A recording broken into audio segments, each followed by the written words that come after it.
先看世界，来看美国的总统拜登初九主持着北大西洋公约组织高峰会开幕式。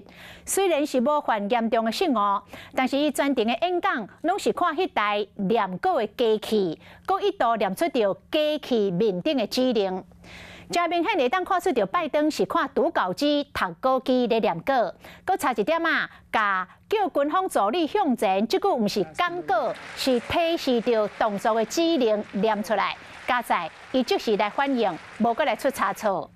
另外，美国有几间媒体来报道讲，有一个帕金森的权威医师，去年下半年到呾去白宫去过8届。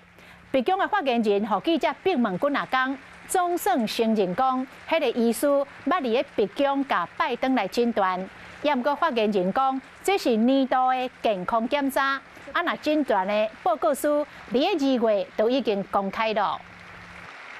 你好，我是宋彦明，想掌握最及时的新闻资讯吗？赶紧订阅、按赞、开启小铃铛，锁定华视新闻 YouTube 频道。